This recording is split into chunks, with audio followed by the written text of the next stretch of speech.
Good morning, Rider fans. I'm Kuchiri, and welcome to this week's podcast of the Kamen Rider Reviews, going over Zeztz episode 17 through 20. We've had some answers, some questions, and more pseudo riders that we can count. I guess you can count them because you have 3, 5, 6, 7. I understand if you want to quit the show now. Yeah. Yeah, Fal's like, yeah, no, it was great. Yeah. Okay, I'm sorry. I tried, okay? Yeah. So, how's everyone doing this weekend? Mostly all right. The polar vortex is cooling down. Warming up? Probably. Not warming up, just not snow every day. Yeah. Listen, it's better than last week. Last week, I was literally stuck in my house for 5 days straight. Could not go anywhere. It was fucking hell. Yeah, same. No, I got lucky and I opened the door to show like my mom that we had no road in front of the house. And my neighbor, 50-year-ish old Asian man who does so much stuff for my roommate because we're quiet, is out there with the snowblower clearing my driveway. I'm like, That's nice. No, we don't deserve you. Oh, on top of this, I didn't have a shovel. Oh God, I remember having that experience. So I was out there with like my sister's old crutches, just like hitting the ice, trying to make it break to enough to where I could shovel with the edge of the crutches. It was I looked like an idiot out there, bro. You looked like Knox with his gun arm. Literally. Anyway, so we start up episode 17 at the end of last podcast and last episode 16. Zero's robot puppet body got destroyed, disrespected, but Baku did not know. Baku catches up with Wolf and gets knocked out of the dream by a red gale. I don't think they have explained what that real red gale is. Yeah, it's really telling that considering what the next 3 episodes, that this episode kind of gets lost in the shuffle. Kind of. I mean, it's still part 2 to a massive part of the story, Zero dying-ish. And, we end up starting to see more of Lady and her plans, which she's a psychopath and we love her. Yep. And we start to get introduced to the Lords, which are probably going to be our Arc 2 main adversaries, if I were to throw a guess out there. Mm-hmm. I'm wondering which one of these Lords is going to be the third. I'm hoping that it's the 6 Kureha, just because so far she's the one that seems the most interesting to me. And also Papillon Oger, so yeah. Yep. Former Super Sentai actress. Played the non-binary character and wanted to make sure everyone knew that they were non-binary. So we stand. Also probably one of the best overall designed characters in Super Sentai, I would say. Agreed. We stand Papillon Oger. And we also kind of stand Korea. I like her in these episodes. Yeah. But we end up waking up and we get more stuff going on with the hospital. I'm posting an image of her character in Super Sentai so Sean can see. Yeah, that's a good design. Yeah, no, she's the judge. So she lives in an ice fortress. Because they're all kings and queens of their nations. And so her nation judges unbiasedly everyone else, which is why she's hammering the sword down. They are hammering the sword down. Anyway, we end up having one of a mini confrontation between Lady and Nox, which I'm already pretty sure in the next batch we're going to have Nox turn good, or Baku be on the same alignment with Nox, which might have some implications if it turns out that it's a heel turn. It depends. This could be 3 separate factions, and Nox and Baku are a third faction on their own. I could see them being, given how Takahashi works with his writing, the factions could change multiple times throughout the series. Yeah, I mean, Code has a torture room. Yeah. Literally, when I heard that, I was like, "Oh damn, we got a torture room." They didn't say what his capsum is, but it's the shock capsum. Oh my god! Oh god! Of course they're the baddies. Well, Korea might still be. You gotta remember, like, writers usually don't have aligned goals. But I mean, we could still have Korea turn good and 3 and 5 be evil. True. I mean, that's basically what kind of happened with 0-1. You know, Vulcan eventually quit Ames and joined Aruto. And then the movie happened. Now, we don't talk about the movie. So Zero's memory core is given to Lady so she can find out where Core's headquarters are. Kind of like the design. They put a lot of design into this prop. So because Nox's actor did behind the scenes where he literally did a slow pan throughout the entire prop. Like, they put way too much detail in this. It's definitely going to be used for something. I'd probably be shocked if it wasn't. We also find out Lady can mess with minds. She can read Nox's mind, which he's upset by. She tries to mind control Baku twice in this batch. Near time works. I'm starting to hope that now that we have Korea, the detectives get to do more. We kind of saw that in this batch. Yeah. Not too much, but it really feels like they are, ever since episode 3, they have just been underutilized. So like you said, I'm hoping that they get to be more useful. We basically get one scene with them every episode where, you know, Najimi makes something up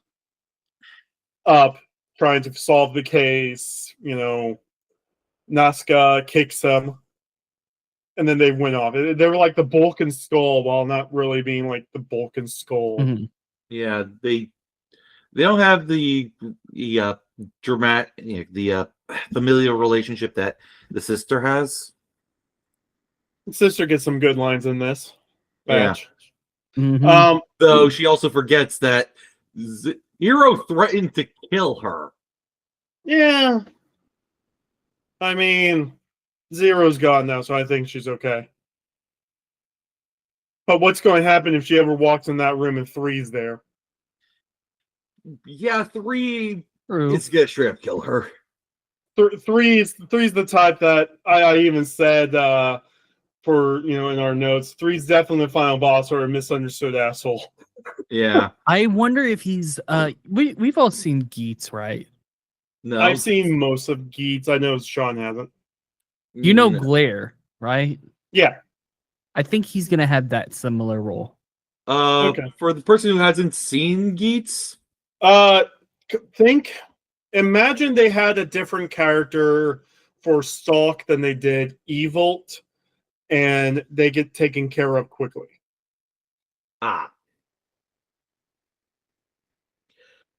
So is it like Thouser but not shit? Again, it's Glare is a random. Glare's the first arc villain that after he loses, he gets demoted, and I haven't finished Geets, but I'm pretty sure he never shows up. Was it Glare that I was thinking of, or was it Gazer?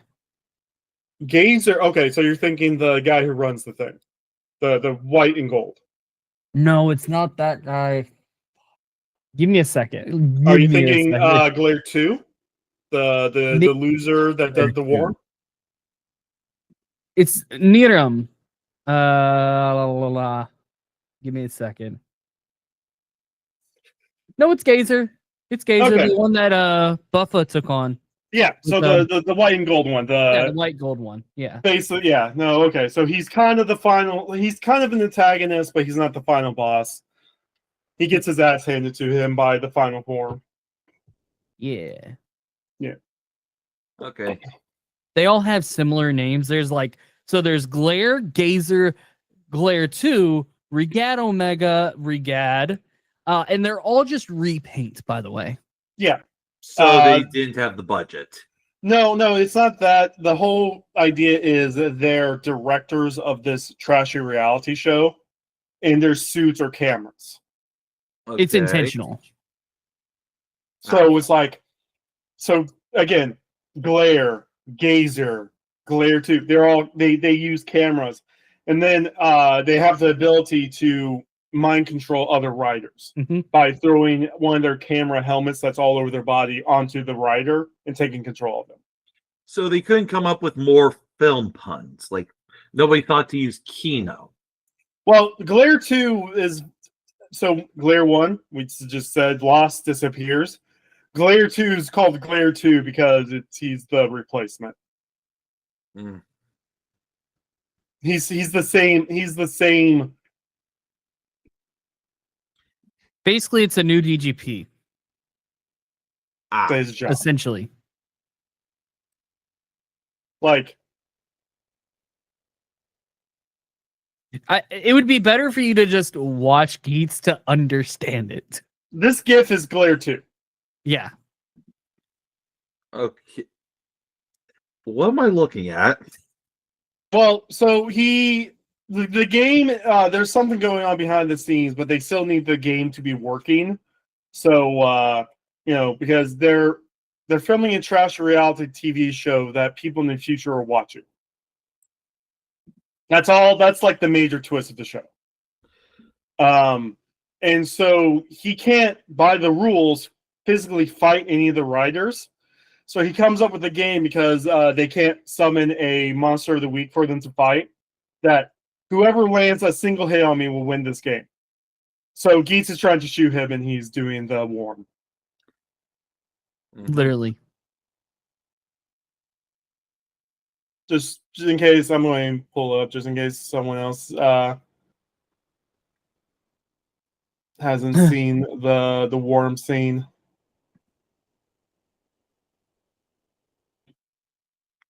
But then, because this guy's an idiot, he ends up losing Glare 2 to one of the main villains.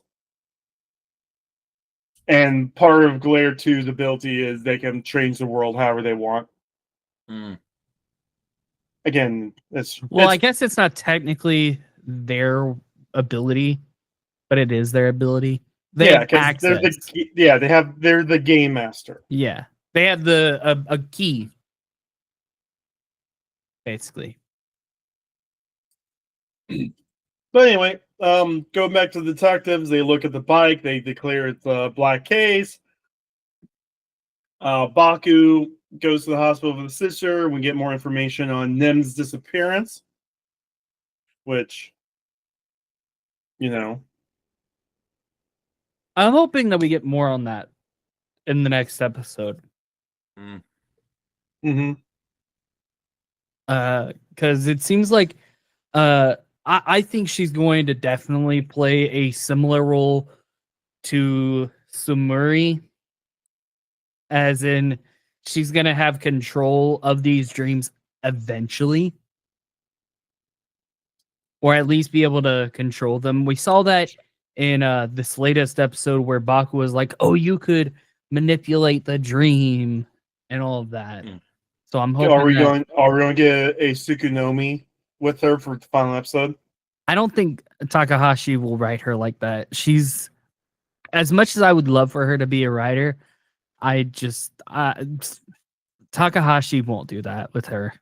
She's your Poppy, Izu, Sumuri type of character. Yeah. Sadly. I'm surprised we haven't gotten a character that's like Neon. See, that's where I think that Kureha is going to come in. So we'll find out. But yeah, no, the brainwashed by the lady, so the kidnapping can happen. Baku realizes he has recovery to rebuild the bike. By the way, recovery and barrier carrying the show. Honestly, legit. And then he just lost them. Yep. Like, bro, now you got to play a gotcha game in your dream space, bro. And who knows if you're going to get that shit. It's like the Doctor Who problem. We gave him the sonic screwdriver. How can we get him out of messes without using the sonic screwdriver? That's a big thing in the Doctor Who criticism. So the final mind door is Nim being fully digested. Baka goes through the dam, and we get actually a really good fight between Nox and Zeztz here. I do like this fight a lot. Both of them using their light and dark powers against each other. It was a nice parallel. A mirror, you will say? Oh. But yeah, no, Nox ends up winning. But Baku's like, fuck this shit, I'm still going to save Nim. And Nox like, dude, you're an idiot, but okay. Baku ends up punching the wolf monster to spit Nim out. And then Nox shows up to kill the wolf monster and has a really disrespectful darkness finisher with it.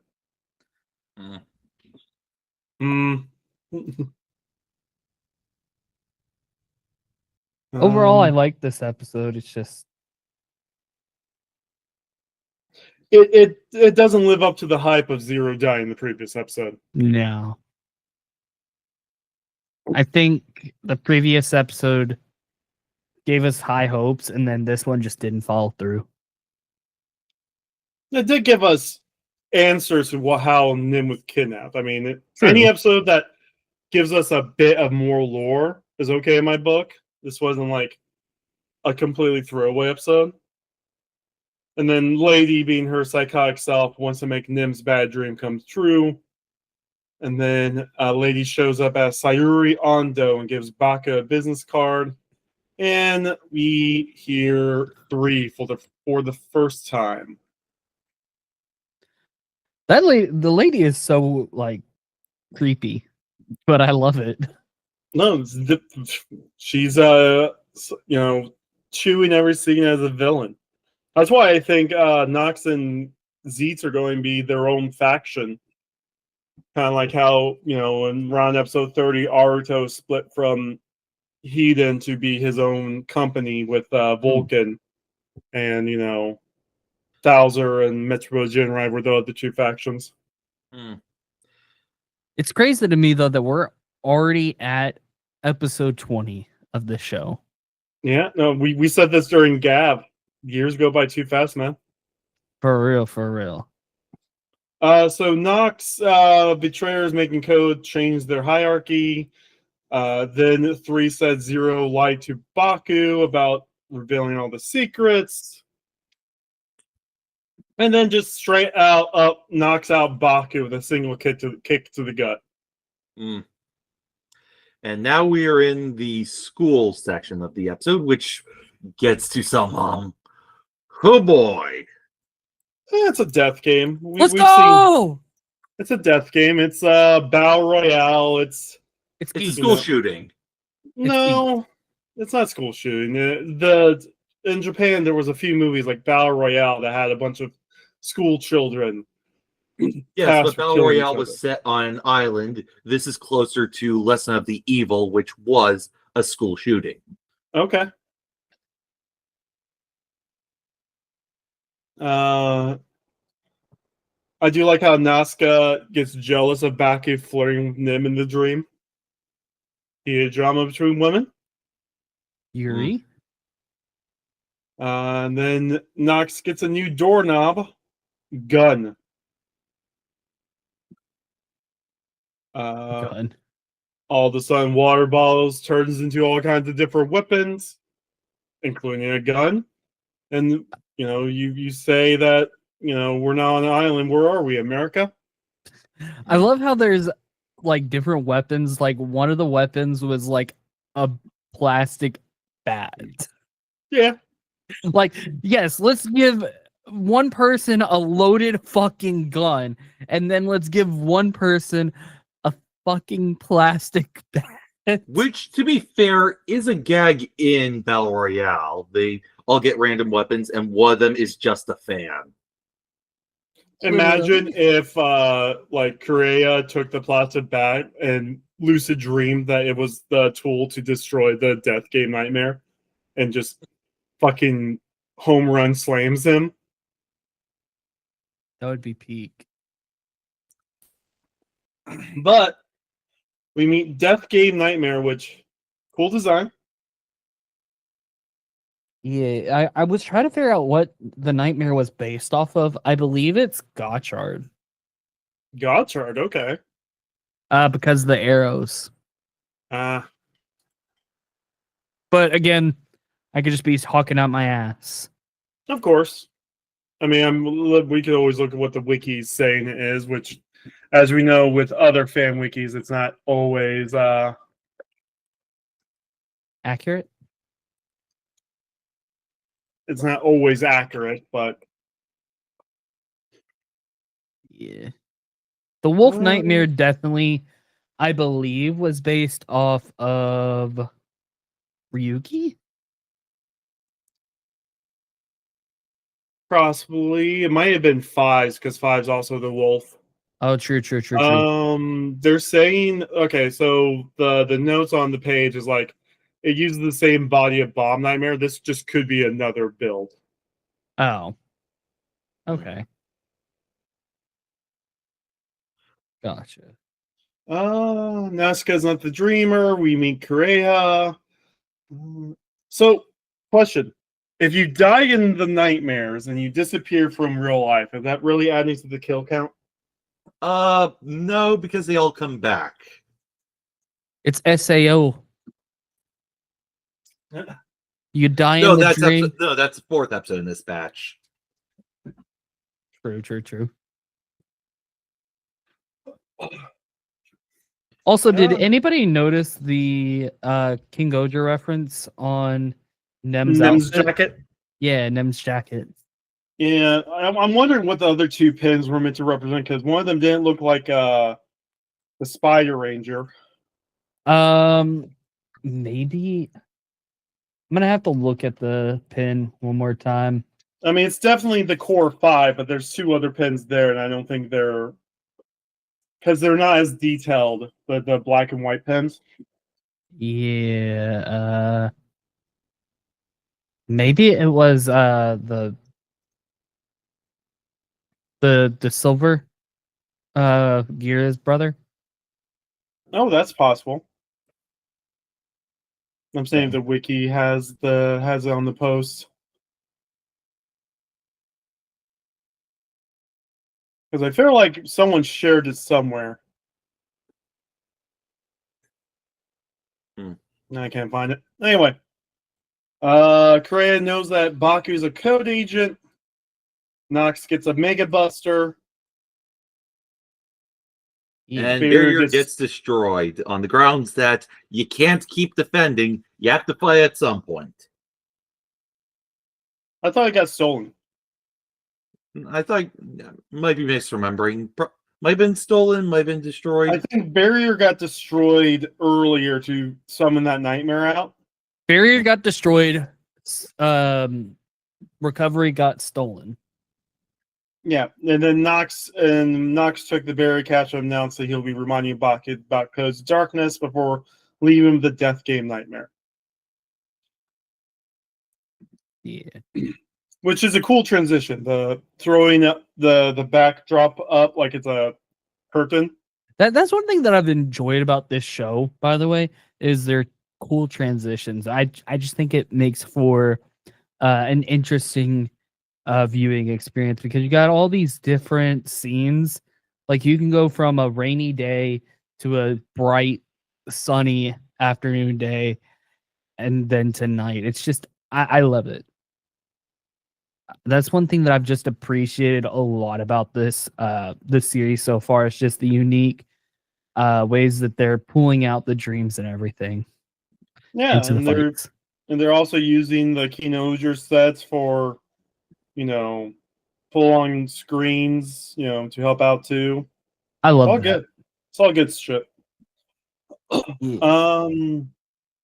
We also find out Kuchiri was a cram school classmate. We go on to the next episode. Basically, Kuchiri ends up being burned, so they erase her memory. I was going to make a joke about Bird Nose. Did anyone ever watch that show? Oh, I loved that show as a kid.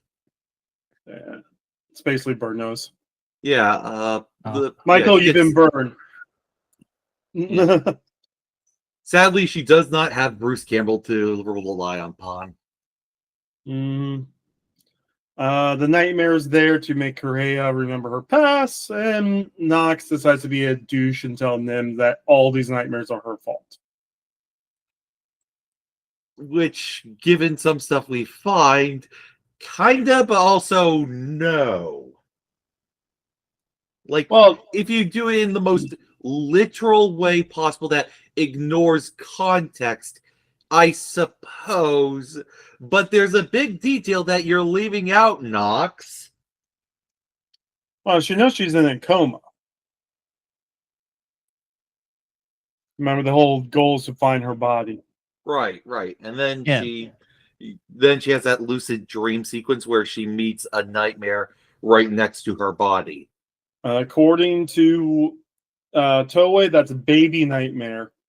I wonder what Freudian meaning this has for Nim for this to be the monster in her subconscious. Probably maternity. Nim is going to become a god.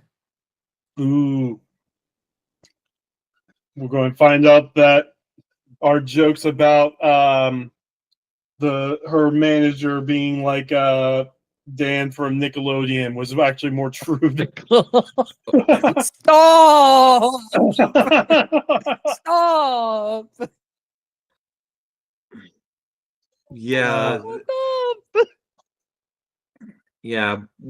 No, I don't think there have been enough lobsters for that to happen. Not enough feet. Oh god. It's not Keynoger where they just randomly keep zooming into the Yellow Rangel's heels every time she walks. So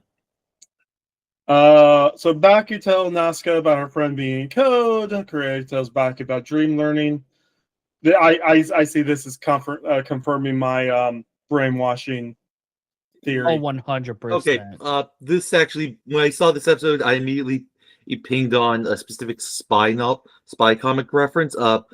So in the early 2000s, there was a comic called The Filth about a Nick Fury type secretly being just this regular schmo who's slightly overweight, balding, and basically just lives alone with his cat.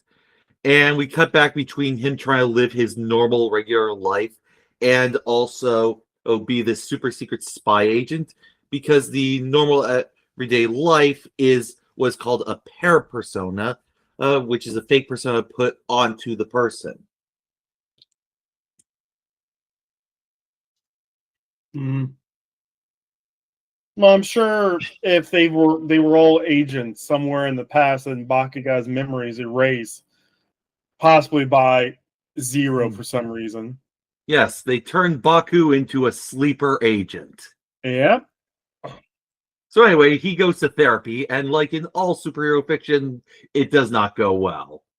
Well, it goes well for him. He feels like he gets something out of it. Lady tries to brainwash him and fails, and then swears that she's going to make Baku suffer, with Nox looking really uncomfortable by that comment. He is drama between men, everyone. I know Foul and I saw two different meanings with the next scene with Nim and the knife. Yeah. When I read that scene, I did. I think Fowl made a comment about how we might need to have a trigger warning for this episode, though I didn't really read it in that context. More that if she was going to hurt herself, she would have done it right there. Yeah, and it was I think it more so what I meant by she was going to commit suicide was that she was going to attack the nightmare, thus taking herself out. And you got to remember, when I was making that comment also, it was before the subs came out. Yeah, because you like spoiling yourself with the Japanese viewing 2 hours before. Yeah. But I still think my comment still makes sense in the context of everything. Yeah, I mean, if she's going to kill, like, if she tries finding the nightmare, either she awakens her dreamer powers or she's going to die. But exactly. I don't think... it's the culturally acceptable form of suicide, sacrificing yourself for other people. Yeah. Exactly. Like a true Kamen Rider. Come on, Kamen Rider Nim. Anyway, so Death Game Nightmare takes off his mask, and holy shit, that's nightmare fuel. Yep. Do you mind showing that to the viewers? No, you want to see his third form? Yep, show him to the viewers. Blowing him up.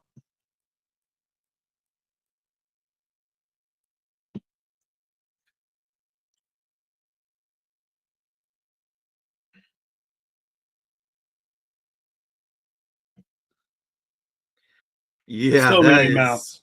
So many mouths. And only Jesus, one I didn't nose. realize how many mouths. Mm-hmm. He only has one nose. It's in the shape of a heart. Well, you got because of the arrows, because you notice like how it looks one way. Actually, the other mouth isn't even shown in his first 2 forms.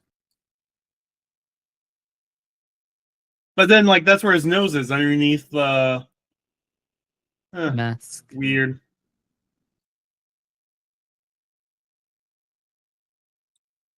Anyway. Nox question why Baku is still working for Code, even though he knows the truth.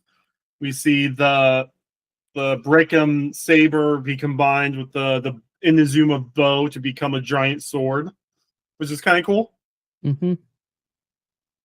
Was this also a Blade reference? This attack? Maybe. I mean, I know he has Thunder Slash, but that's just Thunder Slash. True. Yeah. Lady reads Nox's mind again, even though Nox said don't. And she deduces that he's fearing camaraderie with Kureha and Baki, which is why he isn't killing them. Kureha gives Nazca a camera, which is going to come into play probably for the next, 5 episodes. Until it gets destroyed. Is it destroyed? No, it won't. It won't. I'm just making a prediction. Ooh. Unless, I mean, they could very well end up being revealed to be the secret form of Zero, reborn. We'll find out. And the episode 19 ends with 3 giving Kureha a Lord Invoker. They really like this belt design that they came up with. I hope it doesn't just get used for, 2 episodes and then trashed. Well, I mean, they could come up with a brand new toy for it instead. 3, 5, and 6 are definitely using it because we see 6 wearing it throughout episode 20. 5 shows up with it on. We've seen images of 3's Lord form. Yeah. We see both 5 and 6 transforming next episode. Anyway, we get a Dragon Quest homage for episode 20. I really love Toriyama. Well, I know we were trying to figure out what character that Nim most closely resembled. And yeah, it's probably the hero from 3. But I will say the one that was in my head the most before I saw any pictures of her again was Princess Alina. Mm-hmm. I mean, oop. Yeah, I could see that. See it. At the very least, for some of the color scheme. Yeah, I mean the cape is definitely hero from 3.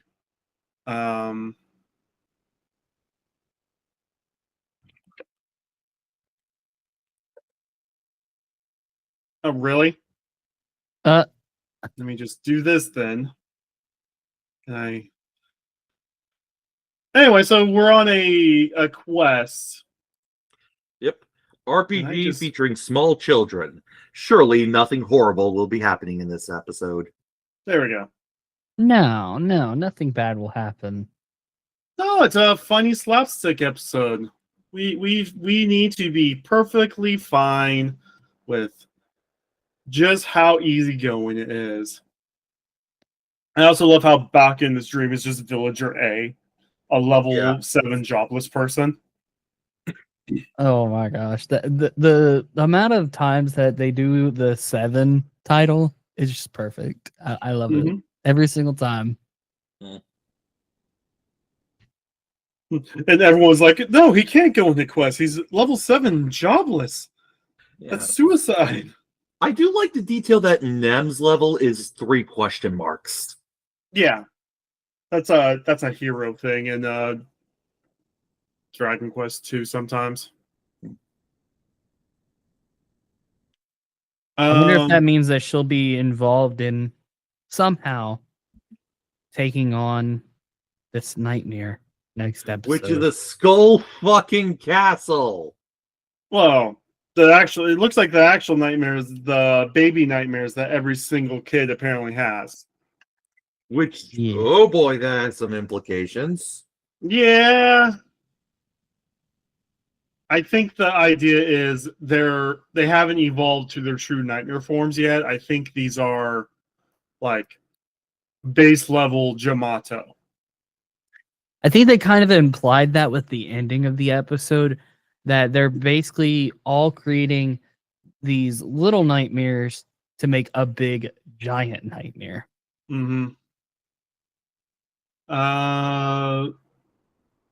3 gave Korea a mission and states that he believes that they're about ready to change the game for the nightmares, which I threw out this theory in private like last week that we're about to the point where they're running out of monster suits, so they may change things up. Kind of like how in XA they just leveled up the monsters. Kureha apparently misses a shot on Nox. And Baku earlier to show he's useful turns an herb into a potion, then they waste a potion on a kid because he's just tired. And even though they're like a few yards away from a town. Yep. Yeah, no, they're definitely going to be screwed whenever they meet the first roadblock boss and they need to, they run out of healing. They'll be fine. I do find it weird that this is when Baki decides he's just going to take pictures of everything now. I mean, no monsters have shown up and it's very much quiet. Also, he inexplicably wakes up at 5:30 in the morning. Yeah, he contributes it to the kid waking up that early, or a kid waking up that early. And what time does school start for these kids? Depends on how long it takes for them to get there. Yeah. Oh, yeah, because they have to walk to school, don't they? Walk, ride trains. Maybe bike. The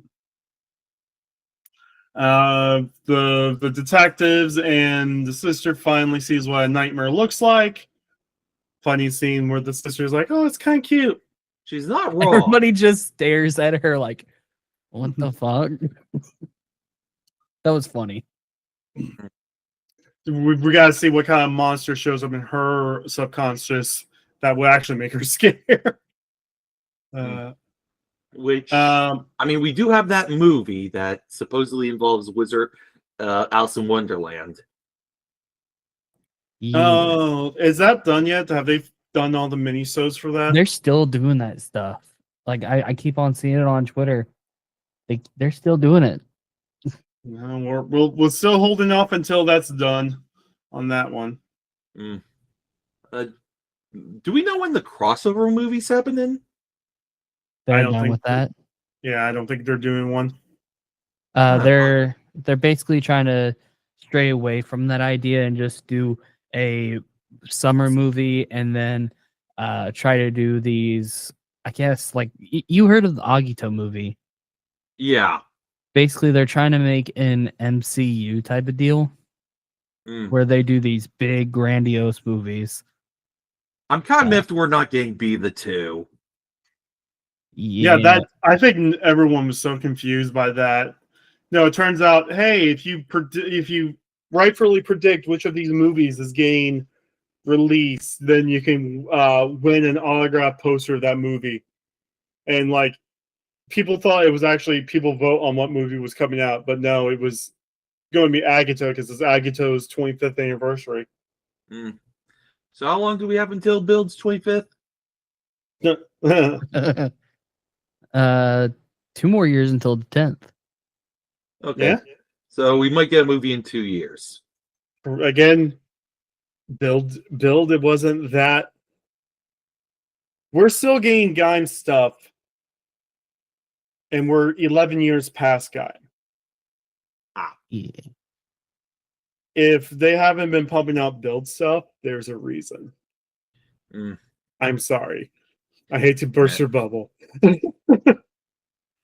Cue the Charlie Brown music. Sorry, I just dropped my controller because my whole room's a mess. Anyway, we end up finding out that the boy, for some reasons, is on Korea's camera because he's involved with the black case. But the nightmare just started showing up now, which is now being added to this mystery. 3 tells Korea it's time for Plan B, which we now know means involving 5 in the torture room. The kid is drawing a monster that's not showing up in the nightmares, which I'm sure is going to be very important moving forward. Oh, 100%. And the sister is freaking out with how fast Baka can fall asleep. Yeah, though a detail from before he falls asleep, when they're actually meeting with the kid, there's this mysterious. There's 2 details. One, there's this drawing the kid is making that isn't the nightmare, and 2, the kid doesn't recognize 7. No, I don't think they asked if he recognized him because usually they have to be like, hey, do you remember a guy named 7 in your dream? Or do you guys remember Villager A? And that's when they take a longer look. Yeah.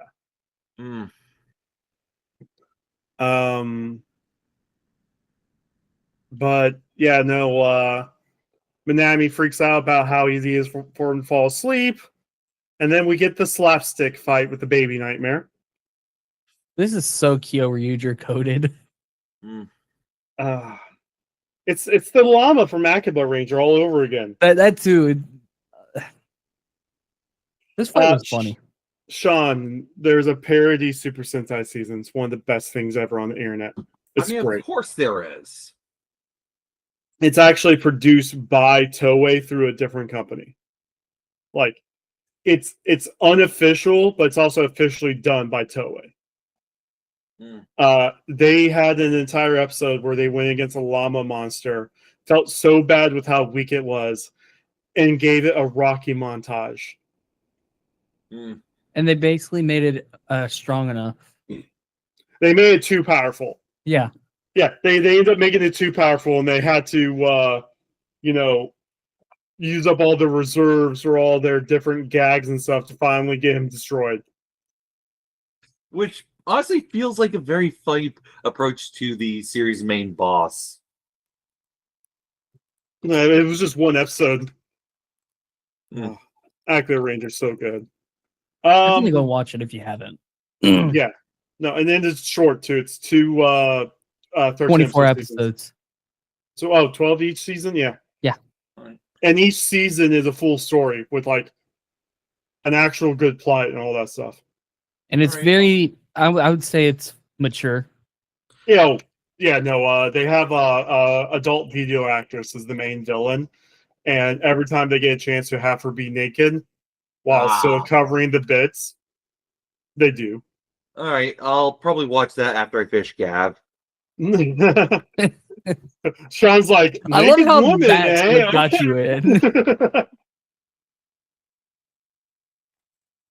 Oh man. Or I'll probably forget about it.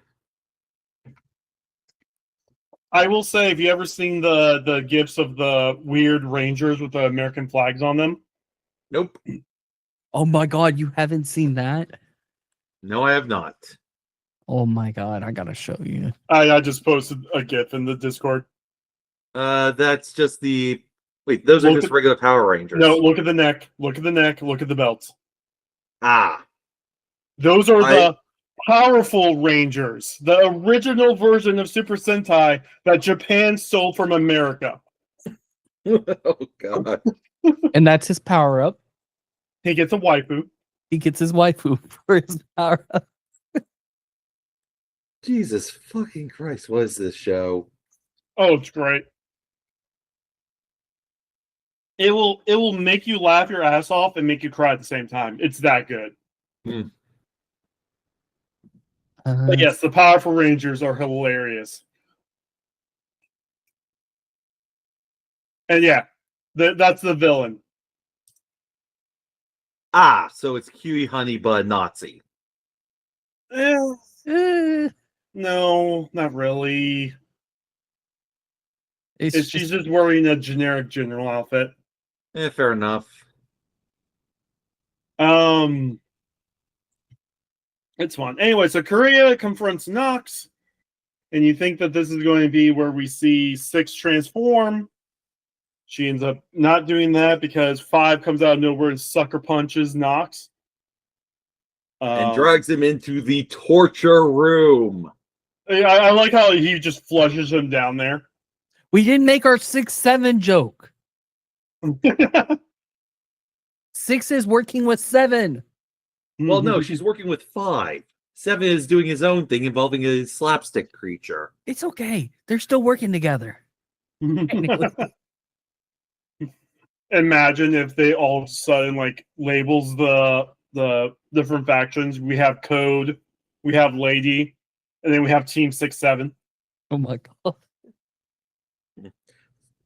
That would have been... That's perfect. Anyway, this fight between 5 and Nox is insane. It's so one-sided. It is incredibly one-sided, but him randomly throwing his sword through a stone pillar. Oh yeah. Love this fight. There's a note that I think we skipped over. The line, put on your disguise for the transformation. Mm-hmm. Really damn good line. I wonder what they are meant to look like in universe. Because I've said this before. We see a different thing that writer character sees in these shows. So I wonder what the disguise actually is meant to be more looked like. Ooh. Anyway, 5 interrogates Nox. Zeztz beats up the baby nightmare. But then there's another one and another one.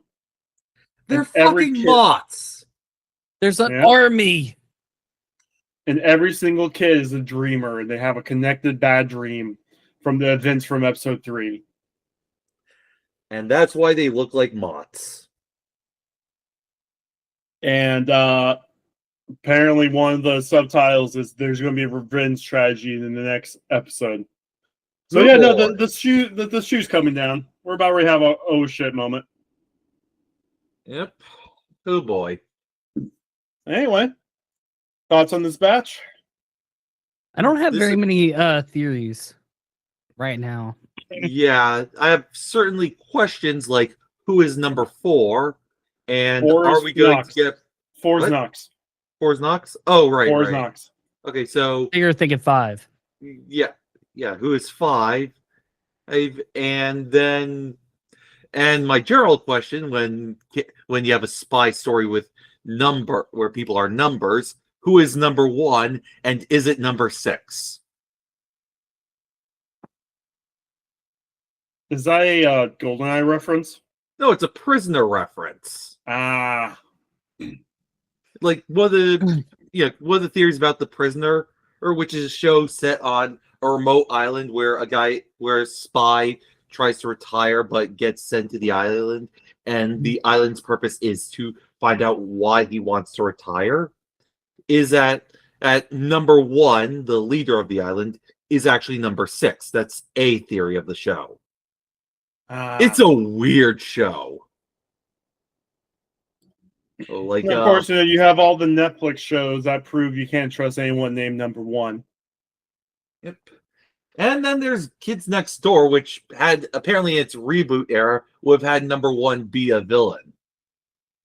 And that probably wouldn't be as fun to watch. Hmm. Anyway, I thought this batch was great. We're still not like being mind blown yet, but something tells me we are going to have a wild ride in the next 4 episodes. They gotta hook everybody up. They gotta hook everybody onto the show, especially with Gojutra ending. I imagine next week is going to be a crazy episode, especially given the preview. Oh yeah, the preview. Like, what are they trapped on? Is that part of the dream world? And then all 3 of them meeting together from Maskalisk is. I really like the design of 5. Mm-hmm. Yeah. But we'll see, like, if any of the others become writers instead of pseudo writers. Yeah. Yeah, woo. Anyway, so we'll talk about the next 4 episodes the next month. Actually, yes. Because it will be like March. Yeah. Literally. Mm-hmm. Foul. I heard you have bad news. I hear a show's ending. Bro, don't get me started on this shit. I love Gojutra, bro. It may not have the best production wise quality, but man, this show is so good. Like, I love the characters, and my review is gonna be out for the whole entire show next Sunday. I'm sad, but Project Red is starting the 15th, so hopefully they can win over fans. But right now, it's looking grim. It's basically another season of Sentai, just with a different name. Yeah.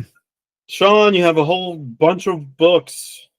Let's see. Shadow of the Galfriend, and Back to the 11th Hour, Tower Through the Trees. I also write reviews for The Beat. I'm currently midway through working on one massive piece on literally every single crossover between Marvel and DC, and I want to die because, oh god, so many of them are mediocre. You gotta understand, there's a bunch of pissy matches with them. Hulk can't beat Superman. Well, Superman can't beat Hulk. Okay. The big one that sort of infuriated me was Wonder Woman versus Storm, where it's revealed that Wonder Woman can wield the hammer of Thor, but she decides to not use it against Storm because it wouldn't be fair, and then Storm wins. Oh, that's almost like the backlash to the death battle of Rogue versus Wonder Woman. Yeah. Also podcasting with Freezing Inferno and Michael Huvian about Quantum Leap. We just did Doctor Who episode 250. Oh boy. 5 of us was in a call for that. Oh my. Yeah. Imagine if they tried to do a flash animation for Kamen Rider in like the late 90s, try to revive it. And it looked a lot like Star Trek, the animated series. Jesus. 2 years before they brought back Doctor Who, they tried doing a 6-part animation and said that this was going to be the new Doctor Who. And then when the showrunner of the actual revival, like, no, this is it, they just canned it completely. And so they gave the animated show roughly the same budget that they gave a low budget episode of the 60s show. Damn. Oh, it's less animated than the Kamen Rider anime shorts you'll find online. You know what I'm talking about? Yeah. I know what you're talking about. Yeah. Imagine they said that was how they were reviving Kamen Rider in like 97. Ew. Yeah. It's still a decent story. It's not great, but it's not bad. But yeah, no, catch that episode of Doc Who reviews when it comes out. Shit. We got Gaim going on. We're going to double week up Gaim here. And then I'm trying to stream more often. It's not working, but I'm trying. That's all that matters, right? Yeah, and I think that's actually going to do it right now. Anyone else have any other plugs? Nope. I mean, my other plug is you have to wait until the next one of these Zeztz ones. All right. Well, until next time for Zeztz, we'll see you guys later and have a good night, all.